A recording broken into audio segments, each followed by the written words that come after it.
আমাকে বলছে নূর মোহাম্মদ এসো, 70 বছরের জীবন দিলাম, তুমি টোটাল 70 বছরে যা ইনকাম করেছো আমার রেডারে ধরা আছে। টোটাল ইনকাম করেছো তুমি 3 কোটি টাকা। এখন এই 3 কোটি টাকা, প্রতি কোটিতে 100 লাখ, প্রতি লাখে 100,000, প্রতি হাজারে 100 টাকা। আপনার কি মানে 100 প্রতি হাজারে 100 টাকা 10টা, প্রতি 100 টাকায় 1 টাকা হচ্ছে 100টা, আর প্রতি 1 টাকাতে নয়া হচ্ছে 100টা।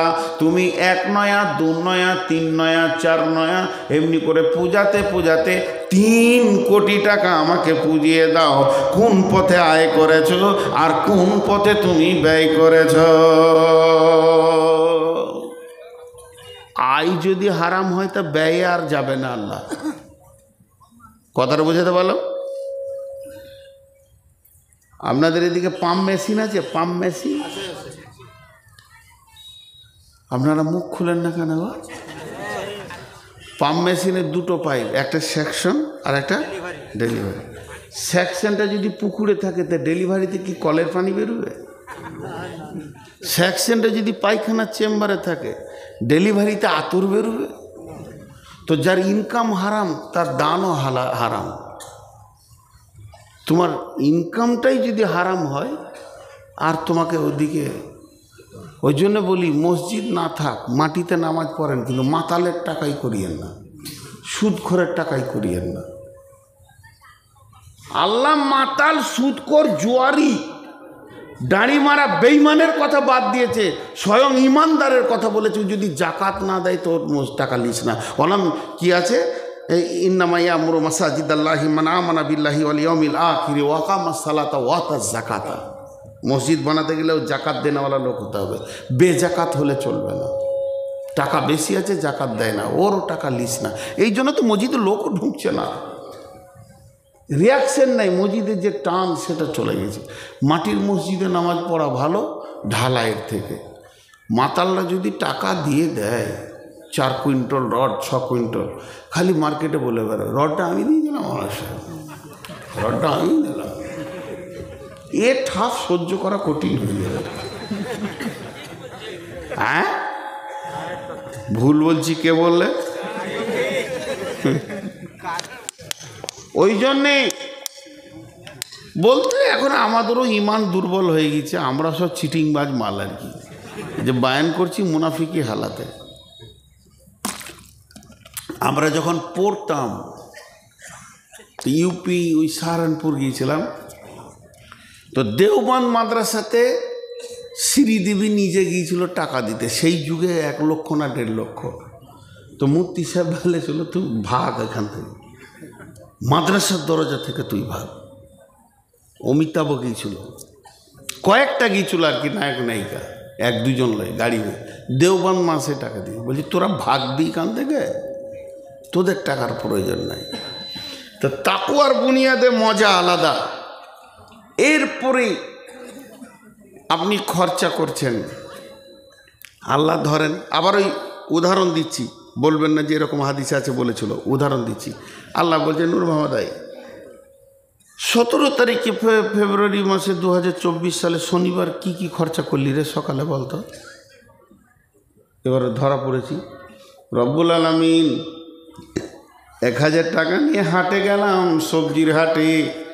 আলু নিলাম, পেঁয়াজ নিলাম, কপি নিলাম, আদা নিলাম, রসুন নিলাম, সিম নিলাম, আর কি নিলাম, এত টাকা খরচা হলো। 600 টাকা পকেটে থেকে যায় 400-র মধ্যে। এরপরে রাস্তায় বেরিয়ে আসছি, একজন ভিখারি এসে বললো ভাই আমার মেয়ের বিয়ে কিছু দেন। তাকে 100 টাকা দিয়ে দিলাম, আর থাকে 500 টাকা। কিছু দূর আসার পর একটা মসজিদওয়ালা 2 জন দাঁড়িয়ে আছে, ইমাম আর মসজিদের কমিটি, তাকে 300 টাকা দিয়ে দিলাম, আর থাকে 200 টাকা। রব্বুল আলামিন এই আস্তে আস্তে আমি 100 টাকা সাদাকা করে দিলাম। ওটা কোনো কারণে করলাম, তাহলে আপনি তো জানেন আর থাকে আমার কাছে 100 টাকা। এই 100 টাকা কি বলবো, একটা এতিম ছেলে দাঁড়িয়েছিল, 50 টাকা দিয়ে দিলাম। আল্লাহ এখনো কেন বলেনি, আল্লাহ শুনে গেছে। এরপরে বলছে তারপরে 50 টাকাটা কি করলি, বলে আমার বাচ্চা মেয়েটা বলল আব্বা স্কুল যাব, ওকে দিয়ে দিলাম 40 টাকা, পকেটে থাকে মাত্র 10 টাকা।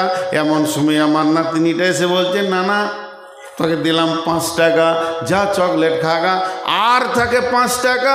5 টাকাটা পকেটে পড়েই আছে। রাস্তা দিয়ে হেঁটে গেছি, গাড়ির সামনে বাঁশ দিয়েছে, যে বলছে লক্ষ্মী পুজোর চাঁদা দাও। কি স্যার, এই কদিন আগে কি হলো, সরস্বতী মানে ডিপার্টমেন্ট অফ এডুকেশন, পড়াশোনার ডিপার্টমেন্টের ঠাকুরটা, চাঁদা দাও। 5 টাকা দিয়ে দিলাম। আল্লাহ বললে কেন, 1000-এ আটকাইলাম না, 995 টাকাতে আল্লাহ কেন বলেননি? ওই জায়গাগুলো আল্লাহর হুকুম আছে, ওখানে দাও, মসজিদে দাও। ওয়াতাল মালা আলা হুব্বিহি দাবিল কুরবা ওয়াল ইয়াতামা ওয়াল মাসাকিন ওয়া ইবনাস সাবিলি ওয়াসাইলিনা ওয়া ফির রিকাব। আমি ইনার হাতে 10,000 টাকা দিয়ে সৌদি চলে গেলাম উমরা করতে, হজ করতে, আর বলে গেলাম ভাই কোরআন মোতাবেক খরচা করবেন। হিসাব নিতে এসে দেখছি 5 টাকা দুর্গা পুজোতে দিয়ে দিয়েছে। আমি বললাম কেন দিলেন, টাকা তো আমার আপনার নয়। তো আল্লাহ বলছে মাল তো তোর নয়, মাল আমার, আমি দিয়েছি বলি তোর মাল। তুই কে মাল এনেছিলি বল মায়ের পেট থেকে, বলেন একবার হ্যাঁ বলেন তো সবাই। 100 বছর আগে এখানে ছিলাম, জোরে বলেন ছিলাম। এরপর একটা হ্যাঁ বলেন, 100 বছর পর থাকবো না। দুটো না হলো, 3 নম্বরটা দেখেন হ্যাঁ বলতে পারেন নাকি। যেদিন এসেছিলাম মাল নিয়ে এসেছিলাম, এটাও না। 4 নম্বরটা একটু বুকে বল দিয়ে বলেন, যেদিন যাব লুটে নিয়ে চলে যাব। এর নাম ধোঁকা। পৃথিবীটা ধোঁকার জায়গা, পৃথিবীটা ধোঁকার জায়গা। একটা ছেলে ন্যাংটা, গোটা শরীর আর কাপড় নাই, ন্যাংটা, ওই বছর 3 বছরের ছেলে, বাচ্চা ছেলে, নানার বাড়ি নানির বাড়ি বেড়াতে এসছে। তো দৌড়ছে রাস্তায়, আর ওর কোনো নানা হয় সম্পর্কে, ওর মায়ের চাচা কি মামা বসেছিল, বলছে ওই তোর পয়সা পড়ে গেল। তো খুঁজছ, তোর কানে ধরেছে, তোর কাপড় আছে, পকেট আছে, এনেছিলি কিছু, আবে তোর হারাবার কি আছে? যে কিছুই আনে নাই তার হারাবার কিছু আছে? তাহলে আমরা যেদিন এসেছি কিছুই আনি নেই, হারাবার কিছু আছে? যেটুকুই আল্লাহ দিয়েছে ওইটুকুই আল্লাহ দিয়েছে। জি, আল্লাহ যে কোরআনে বলেছেন ওয়ালা নাবলুওয়ান্নাকুম বিশাইয়্যিম মিনাল খাউফি ওয়াল জু'i ওয়া নাকসিম মিনাল আমওয়াল ওয়াল আনফুসি ওয়াস সামারাত। এখানে 5খানা কোশ্চিন আল্লাহ পরীক্ষা করবে, তার মধ্যে মালকে নষ্ট করে এবং ফল ফসলকে নষ্ট করে। আমি 40 কোটি টাকার মালিক, যে 13 কোটি টাকার গোডাউনে আগুন লেগে পুড়ে গেছি, তো কাঁদছি। আল্লাহ বলছে ওটাই তো আমি দিয়েছি, বাকি যে কটা আছে এ কটাও তো আমার, কাঁদছিস কেন? দিয়েছি 40, নিয়েছি 13, ভাগে তো তোরই বেশি রয়েছে, এখনো 27 কোটি টাকা তোরই তো রয়েছে। আচ্ছা এগুলো বেইমানি নয়? হ্যাঁ, সবটাই তো আল্লাহর। একটা গল্প শোনাই আপনাদেরকে, জ্ঞান বাড়বে। এক বাদশাহ কোনো কাজ করতে গিয়ে দেখো মেরেছে, চোটে আঙুলটা কেটে পড়ে গেছে। তো বাদশাহর আঙুল কেটে গেছে, পূজারা সব কেঁদে দেশ ভাসিয়ে দিলে। আর বাদশার সামনে এসে বলছে হুজুর ওই আঙুলটা থেকে যদি আমার কলিজাটা কেটে যেত তো ভালো হতো। এগুলো পাম দিচ্ছে, দরদ লাই।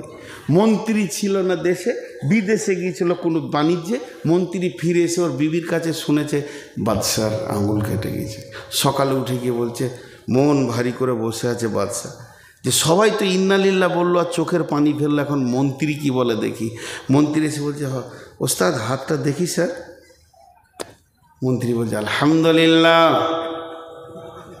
কলজেটা কত জলে, কলজে জলা কোথাও বাকি থাকবে?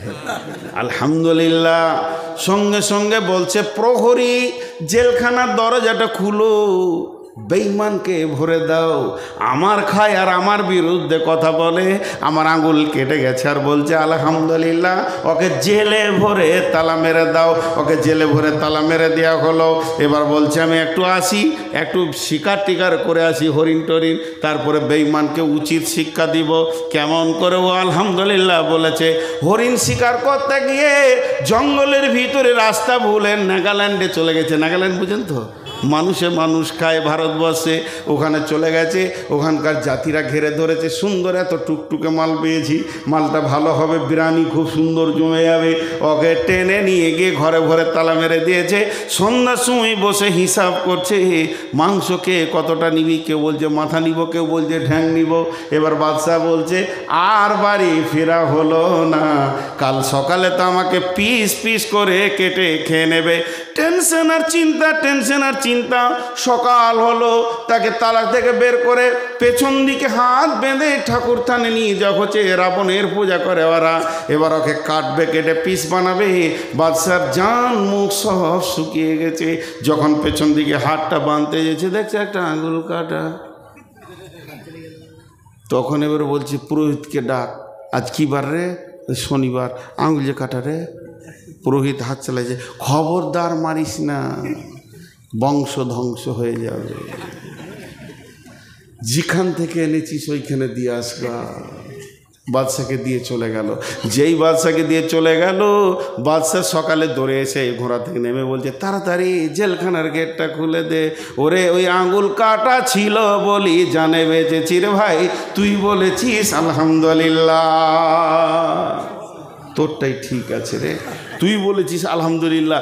এতক্ষণে কাটা আঙুলের লাভটা বুঝলাম, নাহলে তো এতক্ষণ বিরিয়ানি দিয়ে শেষ হয়ে যেতাম রে। ওরা যে সব মাল মশলা কিনে ফেলেছিল, শুধু আমাকেই পিস করতে বাকি ছিল। মন্ত্রী বলছে যে এটা কত বড় কথা। মন্ত্রীকে জিজ্ঞেস করছে আলহামদুলিল্লাহ কেন বললি এটা বলতো? বলে আরে হে আমার বাদশাহ, স্যার আপনি ভেবে দেখেন, আপনার বডিতে আল্লাহ 20খানা আঙুল দিয়েছে। কয়টা টোটাল আছে? 20টা।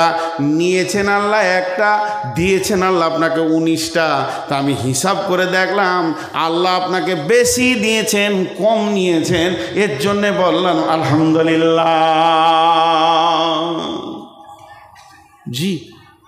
তখন এবার মন্ত্রীকে কানে জড়িয়ে ধরে কানে কানে বলছে তোকে জেলে ভরে দিয়েছিলাম, মাফ করিস। তোকে জেলে ভরে দিয়েছিলাম, মাফ করিস। মন্ত্রী বলছে মাফ কেন করব, জেলে ছিলাম আলহামদুলিল্লাহ, যদি আপনার সাথে যেতাম আমার তো আঙ্গুল কাটা নাই,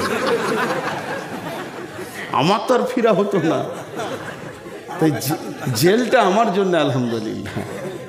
জি ভাই, আল্লাহ তাবারক ওয়া তাআলা বলছেন তোদের মালের হিসাব আমি নিব, একটা টাকা আমার টাকা বেঈমানি করবি না।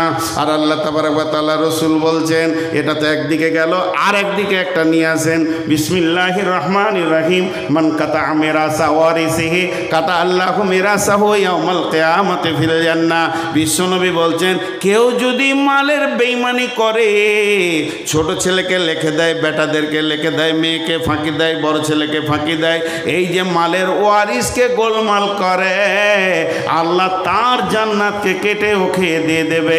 আমি 40 বিঘে জমির মালিক, 50 বিঘে জমির মালিক, 200 বিঘে জমির মালিক, আসলে জমি আমার নয়, জমির মালিক আল্লাহ।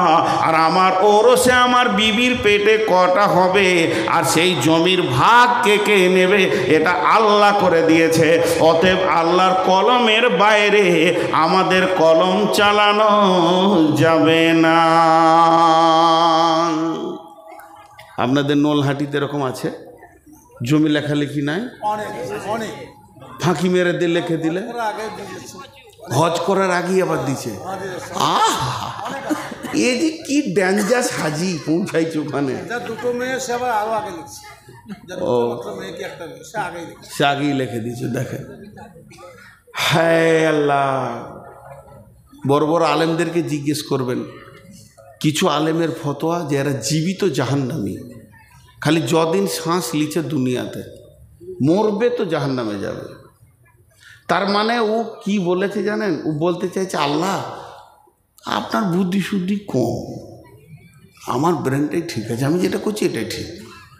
পরোক্ষভাবে কোরআনকে নেকেট করছে, অনেকগুলো গোনা করছে, অনেকগুলো, যে অমুক পেয়ে যাবে, এ পেয়ে যাবে, ও পেয়ে যাবে, বোঝে না, খবরদার না, মালের মালিক আল্লাহ। চলেন এবার দুটি ঘটনা আপনাদেরকে শোনাই। হযরতে উসমান গনি রাদিয়াল্লাহু তাআলা আনহু মদিনার হাটে নিজে গম বিক্রি করতে গেছেন। হযরতে ওসমান গনি রাদিয়াল্লাহু তাআলা আনহু মদিনার হাটে নিজে গম বিক্রি করতে গেছেন। আর খলিফার গম ঝরঝরে তত্তরে আয়নার মতো গম, কোনো ভেজাল নাই। আমিরুল মুমিনিন খলিফাতুল মুসলিমিন হযরতে ওসমান গনি নিজে দাঁড়িয়ে আছেন। এবার পাইকাররা আসে, বলে কি দাম? পাইকাররা আসে বলে, বলেন হুজুর কত লাগবে, কি দাম লাগবে? উনি খালি একটা কথা বলেন, এখনো সময় হয়নি, আর একটু বেলা হোক, আপনারা ঘুরে আসেন, বিক্রির জন্যই তো এনেছি, তো বেচে দিব, অতএব একটু ঘুরে আসেন, একটু ঘুরে আসেন, একটু ঘুরে আসেন, একটু ঘুরে আসেন। বেলা উঠে গেছে, এমন সময় হাটে একটা দল ঢুকছে। বহু দূর থেকে তারা মরুভূমিতে হেঁটে এসেছে, ক্লান্ত শ্রান্ত হয়ে। তাদের চেহারাগুলো কেমন, গালগুলো ঢুকে গেছে, চোখ ঢুকে গেছে, মাথায় কখন চিরুনি করা তো দূরের কথা, কোন যুগে তেল নিয়েছে তারা জানে না। হাড়গুলোর পিঠে লেগে গেছে, পেটটা ভিতরে লেগে গেছে, তাদের হাড়গুলো গোনা যাচ্ছে। তার মানে না খাওয়া একদম এই রকম অবস্থার মানুষ। তাদের মধ্যে নারী আছে, পুরুষ আছে, শুধুমাত্র ইজ্জত ঢাকা, ছোট্ট মতো একটা হাতে গামছা, আর তো কিছু নাই। শিশু আছে, বৃদ্ধ আছে, নারী আছে, পুরুষ আছে, যুবক আছে, লাইন দিয়ে ওই হাটে ঢুকছে। হযরত ওসমান বললেন, দাঁড়াও, তোমার গামছাটা বাতো, লাও, তুমি একটা লাও, দেখি তোমারটা দেখি, তোমরা কজন? বলে দুজন। লাও, তোমরা দুই বেল লাও, এইভাবে লাও, আর একটা বস্তা আনো, লাও লাও। দিতে দিতে দিতে দিতে দিতে দিতে গম শেষ, তারাও শেষ। গমগুলোকে তারা মাথায় বেঁধে নিয়ে আবার মরুভূমির বুক চিরে হাঁটতে শুরু করলো। বড় বড় পাইকাররা এসে বলছে, আমিরুল মুমিনিন খলিফাতুল মুসলিমিন, আপনি রসুলের জামাই হয়ে কাজটা কেমন করে করলেন? ওদের তো পেটে ভাত জুটে না, কত দাম আপনাকে দিয়েছে, যে দামের বিনিময়ে আপনি ওটাকে বিক্রি করলেন, আমরা তো এত দাম দিতে চাইলাম, আমাদেরকে কেন দিলেন না? হযরত ওসমান বললেন, বন্ধু রে, আজকের গমটা আমি আল্লাহর জান্নাতের বিনিময়ে বেচে দিয়েছি।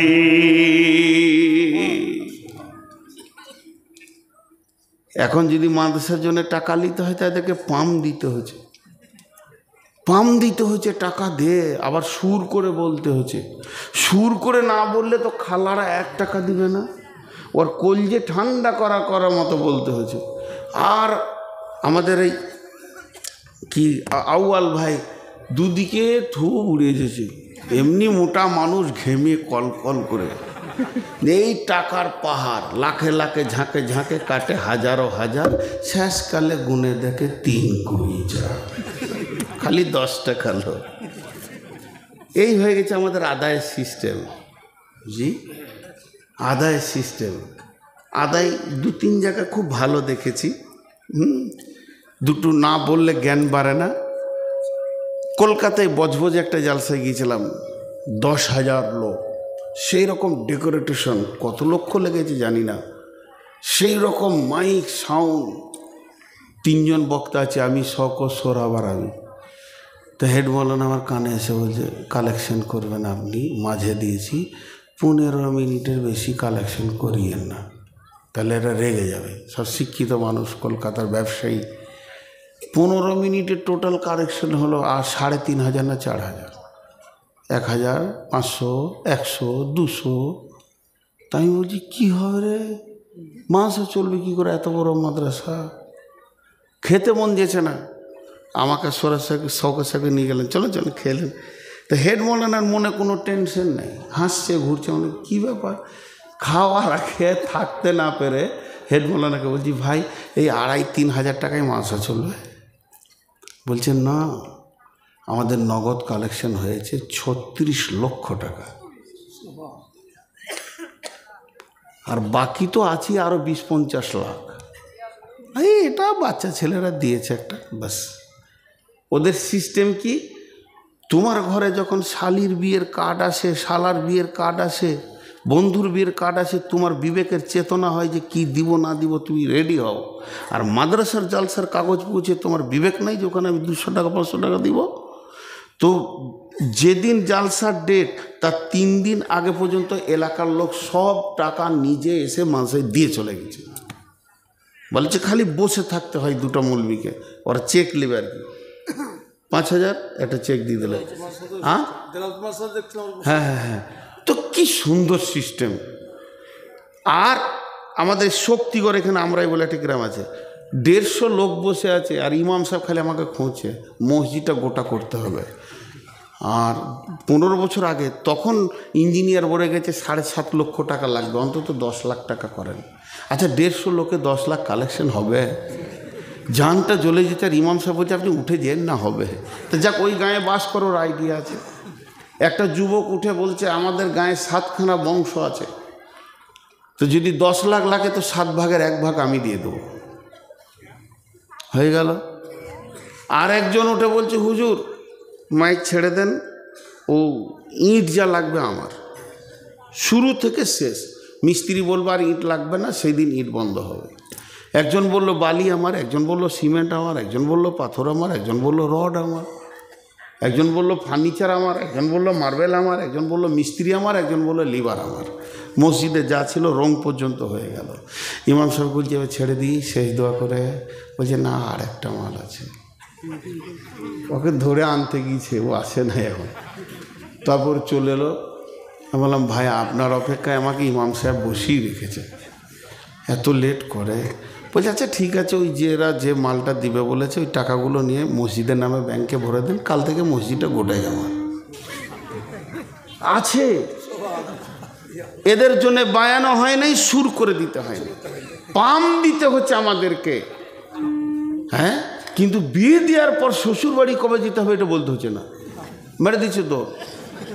ঠিক টাইমে টিপ মারছে, কিন্তু এখানে যে ওকে টাকা দিতে হবে ওকে গুঁতিয়ে বলতে হচ্ছে। 4টা বক্তা লাগছে। জি, এরপরে শোনেন, জান দেওয়া কাকে বলে? জান দেওয়া কাকে বলে? উহুদের প্রান্তে আল্লাহর নবী লোহার জামা পরেছিলেন, বর্মা পরেছিলেন, লোহার চাদর রসুল পরেছিলেন। স্বাভাবিকতায় রসুলের শরীরটা ভারী হয়ে গেছিল, 2 দিকে 3 দিকে মহড়া চলছে। কোনো দিন যদি আমার সঙ্গে উহুদের প্রান্তে যান, নবীজি কোথা ছিলেন এবং আমির হামজার লাশ কোথা ছিল, হজরতের জারিরের লাশ কোথা ছিল, কোন কোনে ডিউটি ছিল, এগুলো একটা একটা করে তিলে তিলে তিলে তিলে বুঝিয়ে দেবো বন্ধু। এবছর রমজানে যাচ্ছি উমরা, আবার হজে আছি, হজের পরে 3খানা গ্রুপ নিয়ে যাব ইনশাআল্লাহ। মানুষ বুঝেছে নূর মোহাম্মদের সঙ্গে যাব, খেতে না পায় বিছানা না পায়, অন্তত ইতিহাসগুলোকে গ্রহণ করে নিয়ে আসবো। এবার আল্লাহর নবী উঠতে চাইছে একটা পাথরে, শরীরটা একটু ভারী। হযরতে তালহা নজর করে দেখে নিয়েছেন যে এই যে যুদ্ধের মহড়া চলছে, নিশ্চয়ই নবীজি ওই পাথরে উঠলে ইসলামের লাভ হবে।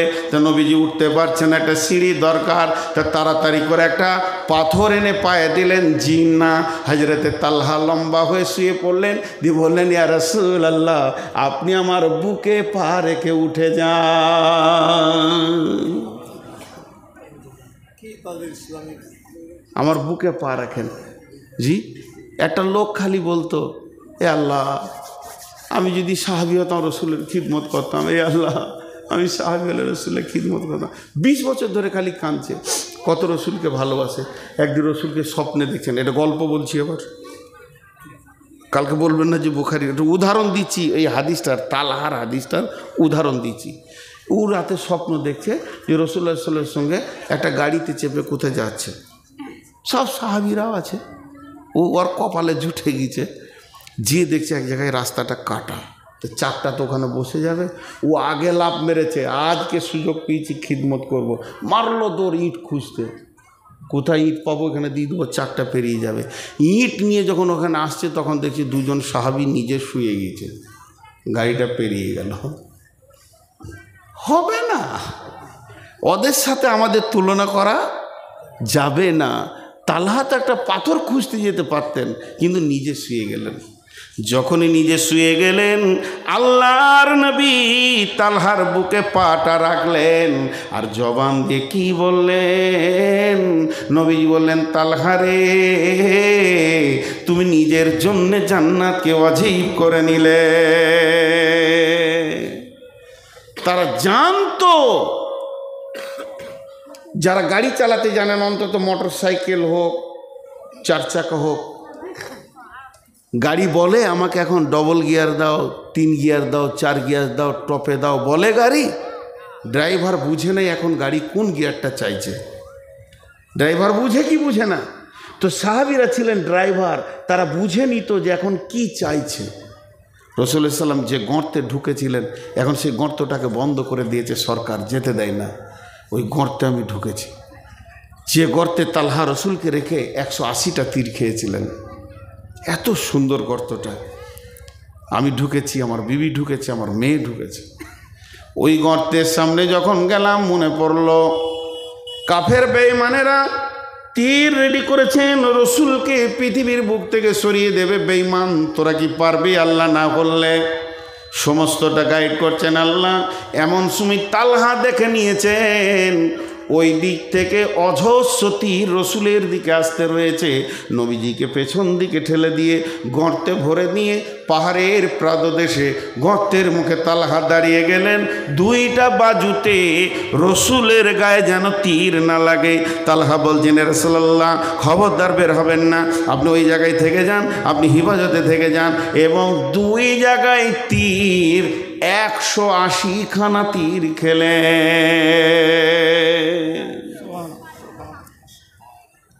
টাকা লাগবে না মাদ্রাসা করতে, দেন তো বিলাট কটা। কি ছিল সাহাবীরা? আল্লাহ রসুলকে হুমকি দেয়নি? ওয়াজাদাকা জালান ফাদা ওয়াজাদাকা আইলান ফাগনা ফাম্মাল ইয়াতীমা ফালা তাকহার। হে নবী, তোমাকে আমি কি দিইনি? সাহাবীদের মিজাজগুলো তোমার দিকে করে দিয়েছিলাম। ওই তালহা যেদিন মারা গেলেন, তালহা যেদিন পৃথিবী থেকে চলে গেলেন, আল্লাহর নবী তালহার লাশটা কবরে রেখে আল্লাহকে বললেন, আল্লাহ, যেদিন ইসরাফিল সুর ফুঁকবে, তালহা কিয়ামতের মাঠে উঠবে, তুমি তালহাকে দেখে হাসবে আর তালহা তোমাকে দেখে হাসবি। জীবন কি, কখন কি দিতে হয় আমরা জানি না। আব্দুল্লাহ জুলবাদে জাইনের ঘটনা, জি, আব্দুল্লাহ, ওর আসল নাম ছিল আব্দুল উজ্জা। ওর বাপ মারা গিয়েছিল, চাচার কাছে মানুষ হয়েছে, মা বিধবা, চাচা অনেক টাকাওয়ালা। গোপনে গোপনে রসুলের কাছে ঈমান নিয়ে চলে এসেছে। অনেক লম্বা ঘটনা, ছোট করে বলছি। ওর চাচা যখন জানতে পারলো আব্দুল উজ্জা ঈমান এনেছে, আব্দুল উজ্জা, জি চাচা, তুই বেঈমান হয়ে গেছিস, মানে ওদের হিসেবে। বলে না, বেঈমান হয়নি, বরং ঈমান এনেছি। প্রকাশ করে দিল। ছাড়বি? বলে না, মহাসত্যকে ছাড়া যায় না। শুধু ছাড়া তো দূরের কথা, আবার চাচাকে কি বলতে দেখেন, চাচা তুমিও ইসলাম গ্রহণ করলো। কি দাওয়াত! বলছে বাড়ি থেকে বেরিয়ে যাও, যদি মোহাম্মদের দিন না ছাড়বি তোকে সমস্ত মাল থেকে তোকে একদম বহিষ্কার করা হবে, সমস্ত মাল থেকে মেহরুম করা হবে। আব্দুল্লাহ নাম রেখেছিলেন নবীজি। ওই ছেলেটার নাম নবীজি যেদিন কালেমা পড়ান বলেন, আব্দুল্লাহ, তুমি আর আব্দুল উজ্জা নও, আমি তোমার নাম রাখলাম আব্দুল্লাহ। আব্দুল উজ্জা, উজ্জা ঠাকুরের গোলাম, আমি রাখলাম তোমার নাম আব্দুল্লাহ। আব্দুল্লাহ মানে আল্লাহর গোলাম। বিশ্বনবী ইসলাম শিখাচ্ছেন, দিন শিখাচ্ছেন মসজিদে নববীতে সাহাবীদেরকে। আর ও 2খানা আপনার একটা কম্বল ছিঁড়ে অর্ধেক গায়ে অর্ধেক পাছায় নিয়ে নুড়ি সুড়ি হয়ে দরজার পাশে বসে আছেন। যখন নবীজি বেরিয়ে আসছেন, দেখি বল কি ব্যাপার আব্দুল্লাহ? আব্দুল্লাহ বললেন, ইয়া রাসূলুল্লাহ, আল্লাহকে পেয়েছি, রসুল পেয়েছি, দিন পেয়েছি, সর্বস্ব মালকে লাত মেরে চলে এসেছি। ও দয়ার নবী গো, আমার কালেমা আনার অপরাধে এই অপরাধ। চাচা আমাকে ন্যাংটা করে বাড়ি থেকে বের করেছে, সমস্ত শরীরের কাপড় সোনা দানা কেড়ে নিয়েছে। শুধু তাই নয়, লুঙ্গিটাও কেড়ে নিয়েছে। আমি যুবক, আমি অ্যাডাল, আমি ব্যাচেলিয়র। মায়ের কাছে গেলাম, মা তুমি আমাকে মাফ করে দাও। মা চোখে হাত দিয়ে কম্বলটা ছুঁড়ে দিল। ওই কম্বলটা আমি গায়ে আর পাছায় জড়িয়ে নিয়েছি। নবীজি আব্দুল্লাহকে বললেন, তুমি আসাবে সুফাদের ভিতরে থাকো। আসাবেদের সুফাদের ভিতরে জোরে জোরে কোরআন পড়তো। এর জন্য নবীজিকে অভিযোগ করা হলো, আব্দুল্লাহ জোরে জোরে কোরআন পড়ে। নবীজি বলছেন, আব্দুল্লাহ জোরে কোরআন পড়বে রে, তোমরা সহ্য করে নাও। শুধু কোরআনের মহব্বতে অনেক বড় ত্যাগ করে বেরিয়ে এসেছে রে। অতএব আব্দুল্লাহকে কেউ তোমরা রুখবে না। চলে এলো তবুকের যুদ্ধ। দেখেন দান কাকে বলে। তবুকের যুদ্ধতে এলান করে দিলেন আল্লাহ রসুল, যার কাছে যা আছে মসজিদে নববীতে জমা করো। হঠাৎ অভিযান, মাল চলে আসছে। সাহাবীরা, ইয়া রাসূলুল্লাহ এটা আমার, ইয়া রাসূলুল্লাহ এটা আমার। উমর আনছেন, আবু বকর আনছেন, আলী আনছেন। সবাই নিজের নিজের মাল মসজিদে ঢেরি লেগে যাচ্ছে। মালের চুর শুরু হয়ে গেছে। আব্দুল্লাহ খালি একবার উঠছে আবার বসছে। আমার দিকে তাকান। আব্দুল্লাহ একবার করে উঠছে আর বসছে। লাও, বাংলাদেশি এসছে, তাদের দেখতে হবে না। আমি তো ইন্ডিয়ান রে ভাই, বাংলাদেশে এইটুকু দেশ। আপনারা একটু ধ্যান দেন। উঠছে বসছে, উঠছে বসছে, ভিতরে যেন একটা বেচৈন ভাব। কথাটা বোঝাতে পারলাম? ঠিক এমন সময় রসুল বলেন, আব্দুল্লাহ তুমি, যেই বলেছে তুমি, সঙ্গে সঙ্গে কেঁদে বলছেন, ইয়া রাসূলুল্লাহ আমার কাছে একটা খেজুর নাই যে আমি দান করি, আজকে আমি এই আমলে শরিক হয়ে যায়। দয়ার নবী গো, আমার জানটাকে আপনি মোতার জন্য কবুল করে নেন।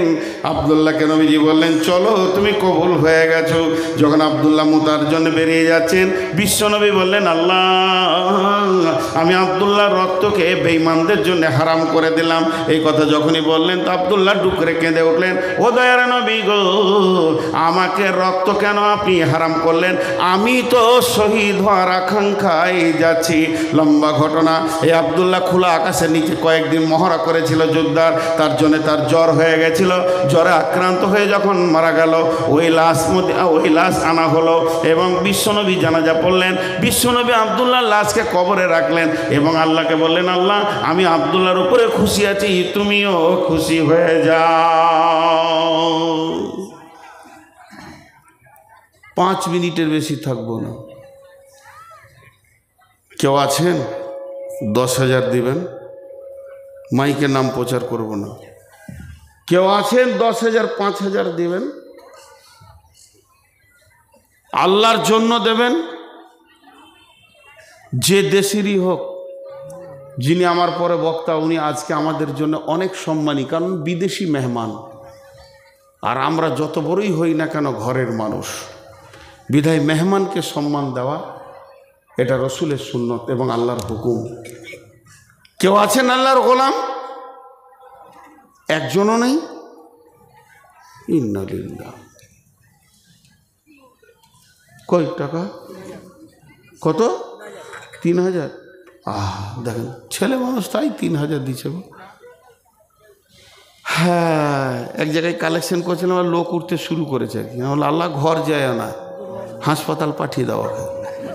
সারা স্লিপ করে কোথাও পড়বে, নাক পাক ফেতড়ে ছাতড়ে হাসপাতাল যায়। টাকা পিড়ে রস বার করে নেবার। জি, টাকা বের করে আল্লাহর কাছে 2-3টে মেশিন আছে। একটা হচ্ছে হাসপাতাল, কোর্ট। এখানে না দিবে তো ওখানে পিড়ে বার করবে, টাকা নিয়ে যেতে দেবেন আল্লাহ। কেউ আছেন আল্লাহর গোলাম? দেবে না গো, আমাকে কেউ দেখতে পারে না, তার থেকে পালিয়ে যায় ভালো, বেজ্জতি হওয়ার থেকে। 3,000 টাকা দিয়েছে। জি, আর কেউ আছেন? আসলে বিদেশি মেহমানের হাতে দিবে তো নেকি বেশি নেবে। জি না, ওকে পেশাব লেগেছে। কোন ভেজালে কথা বলছেন? আর যে মোটা মৌলবি কালেকশন করেছে আউয়াল ভাই, সব একদম নিয়ে নিয়েছে। দেন 500 বাপ মায়ের নামে। কি করেন? আগে কি করতেন? মাশাআল্লাহ, আল্লাহ হেফাজত করুন। দেখেন, তাও তো 500 দিল। আচ্ছা, একটা কথা বলি, মেহমান এসে গেছেন, আমি ছেড়ে দিচ্ছি। হ্যাঁ, বেনামিতে 2000 দিয়েছে। আচ্ছা, দিবে সকলে, মেহমানের হাতে দেবে ইনশাআল্লাহ। আর আমাদের দিকের লোকের অভ্যাস আছে।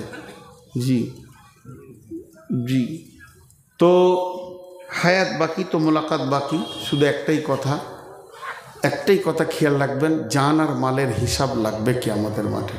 আল্লাহ আমাদের সকলকে শোনা এবং বলার থেকে বেশি করে আমল করতে হবে। আব্বা মায়ের জন্য কত?